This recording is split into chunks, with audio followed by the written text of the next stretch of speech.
Alright, so after week 1 last week, we now get to our week 2 matchup. So the Lions, we got another game this week, as the Lions will be taking on the Washington Commanders, aka the Sellouts, for week 2. So yeah, let's go through this game and see how the Lions will match up this week against the Commanders. So of course, for the point spread line, the spread has the Lions favored in this game by 2.5 points. So the Lions are 3-point favorites entering this game. Washington, they lead the all-time series against Detroit 31-15. However, though, Detroit has won 5 of the last 6 meetings against Washington. So Detroit has had Washington's number as of late. So, of course, for Washington, this is their first road game of the season. Last year on the road, Washington, they were 4-5 on the road last year. So they were around mid-pack on the road. While Detroit, they lost their home opener last week against Philadelphia in a very close game. Of course, Washington's not that good of a team compared to Philadelphia. In terms of the offense, the new QB for the Washington Commanders is now Carson Wentz. And for Wentz, this is his last get-your-shit-together moment for his career. Because if he fails to get it done in Washington, they'll look at maybe Sam Howell as the eventual successor if Carson doesn't pan out that well. But yeah, if Carson doesn't pan out, then he might be just going to be a backup QB for the rest of his career. The running back core, you got, it's led by Antonio Gibson and J.D. McKissick. They also got Brian Robinson, but he's out on the NFL IR list for a knee injury. The receiving core is led by Terry McLaurin. You also got in there Curtis Samuel, Diami Brown, and rookie Jahan Dobson, who had some really good moments in week 1 against Jacksonville for the Commanders. You also got Logan Thomas leading the tight end core. But they might be without Cole Turner as he is questionable for this game with a hamstring injury. Their defensive line is pretty banged up. The only guys on that D-line that are still healthy right now are Montez Sweat and Daron Payne. Jonathan Allen, he's questionable for the game with a groin injury. They are without Vidarius Mantis as he's on the IR with a knee/meniscus injury. And the big blow to this D-line is they are without Chase Young. As Chase Young's on the PUP IR list for a knee injury with an ACL and an MCL injury. Fuck, he tore both things in the knee. Jesus Christ, that's bad. But yeah, that's not a good case for Chase Young so far. And that, Chase Young being out, that's a big blow to that defensive line. The linebacking core is one of the weak points in Washington's defense. The only linebackers to note in that core are names like Jamin Davis and Cole Holcomb. The secondary, you got names like Kendall Fuller, you got William Jackson and Benjamin St. Just, and you also add in the rookie Christian Holmes. The safety core is led by Kareem Kerb and Bobby McCain, and they also got rookie Percy Butler in there as well. The head coach of this squad is Ron Rivera. The offensive coordinator is Scott Turner, and the defensive coordinator is Jack Del Rio. Rivera's a good coach, but I think he possibly could be gone at the end of the year because, yeah, this team can't be properly run with Dan Snyder in charge. Now, the Washington's offense last year was the 21st ranked offense last year. They were 21st passing the ball, but they were 12th in the rushing game. So this team was at least mid-pack running the ball. So running the ball was their big strength last year. The defense wasn't that impressive. Their defense was only ranked 22nd last year. They were 29th against the pass. But oddly enough, the defense was a top 10 unit against the run, as they were ranked 8th against the run last year.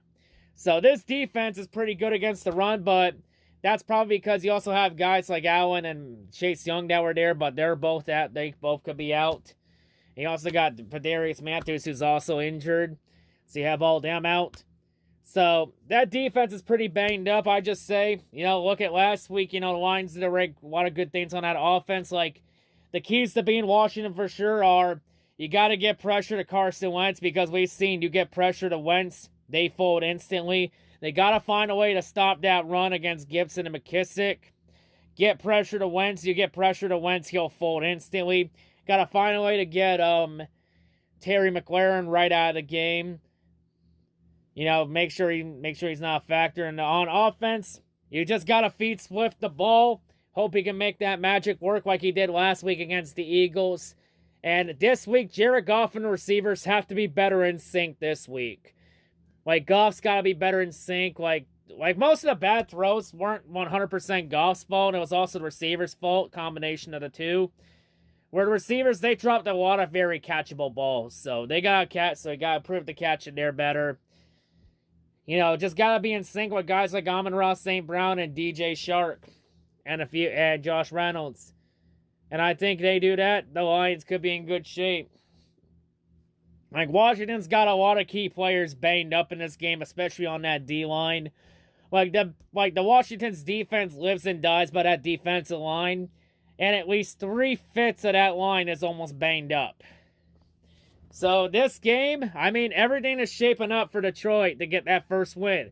But Detroit, this is a good chance. This is 100% a winnable game to get Detroit back on track. Like I think a lot of people are just overreacting over the Lions' Week 1 loss to Philadelphia.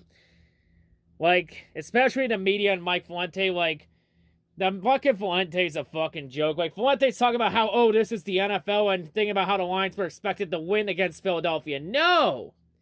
The Lions weren't even expected to come close to beating Philadelphia. A lot of people thought the Lions were going to get blown out by the Eagles. And they only lost by 3 points in a high-scoring game. Like, to be honest, I even expected the Lions to lose last week against Philadelphia, but they surprised, and they hung with Philadelphia, went toe-to-toe, just didn't have enough in the tank to beat Philadelphia, but they fought tooth and nail. And the funny thing is, he's getting mad at the Lions for losing a game they should have lost. And yet, a couple years ago, he was talking about how the Lions just needed to blow it up and rebuild. It's like, dude, you can't have it both ways. Can't have the cake and eat it too. Like you can't, like, some fans, they gotta stop hopping into different lanes. Like, if you want the Lions to just win a lot, then why the fuck did you want Stafford gone in the first place, or Marvin Jones, or Kenny Golladay, or Jonathan, or Trey Flowers and Desmond Trufant? You know, the guys that would take us to 9-7. Yeah, like Fuente and most of the fans, they want the Lions to go 9-7, 10-6, make it in a wild card, to get blown out in the wild card round. Be stuck in mediocrity. And instead of go through a full rebuild and do it right and try and maybe build to be an actual contender. Like, a lot of people still forget, this is still year 2 of a full rebuild. Like, yes, I did predict the Lions would possibly make it in on wild card, but I only had the Lions in that race, mainly because the Lions have a pretty weak schedule this year.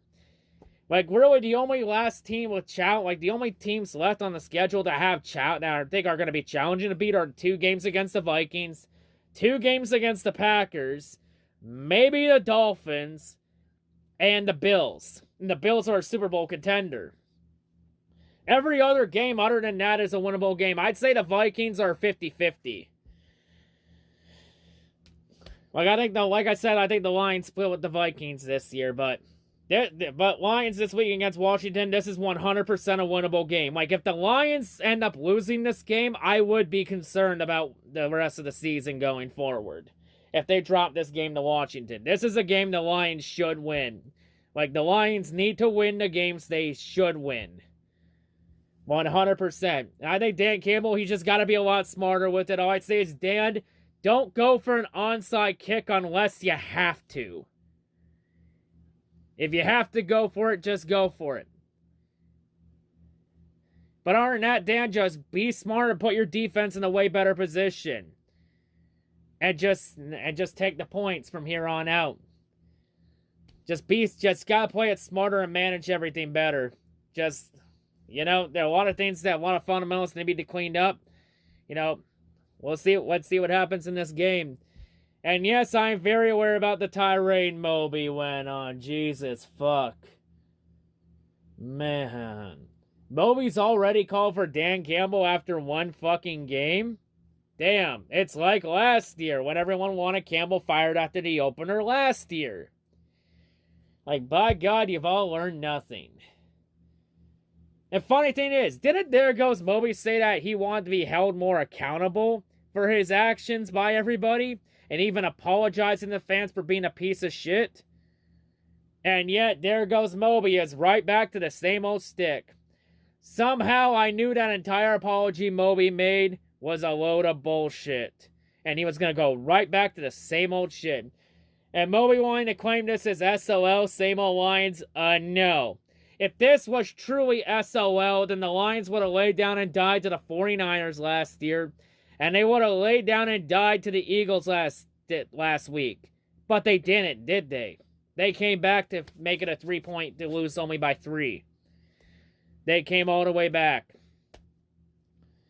And fought tooth and nail with the Eagles, the 100% the Eagles are now winning the NFC East.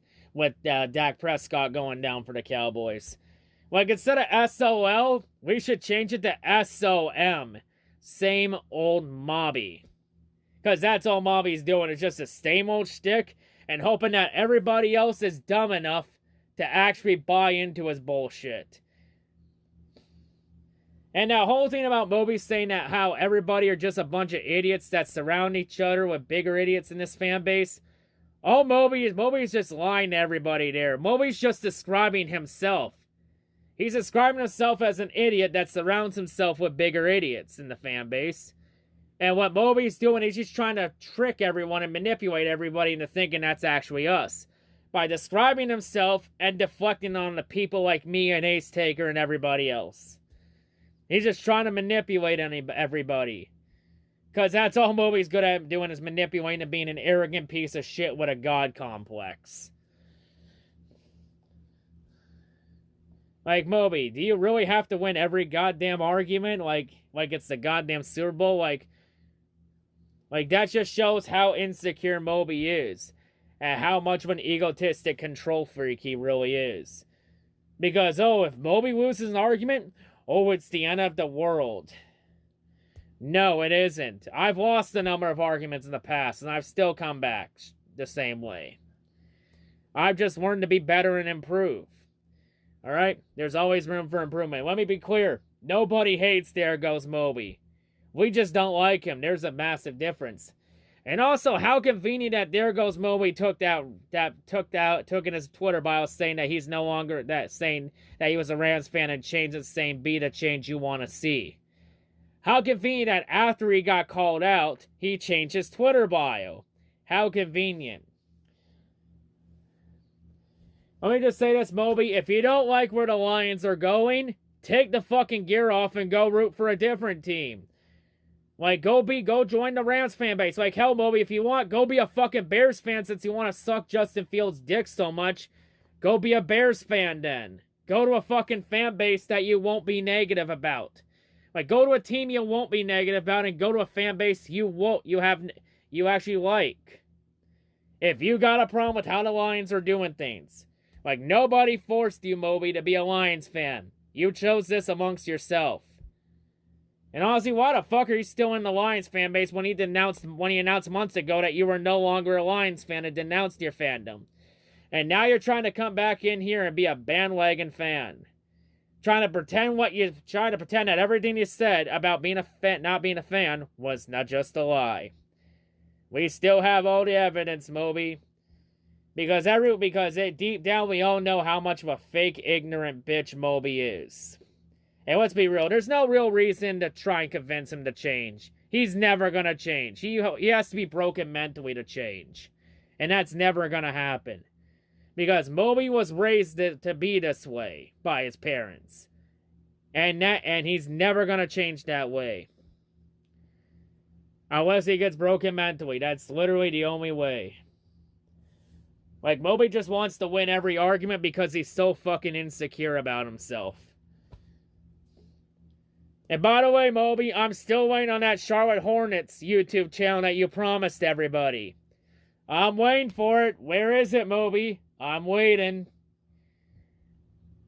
But anyway, for this Week 2 game, I have the Lions winning this game. I think the Lions win this game. 2.5 points. Yeah, I'm taking the Lions to win, and I'm taking the points. So yeah, I'm taking the Lions by 3. I'll take the 3-point spread. But yeah, that's the week 2 preview this week. Let's go get that first W of the season against Washington and send these sellouts back to the nation's capital. Honestly, they were better off staying as the fucking no-names, to be perfectly honest.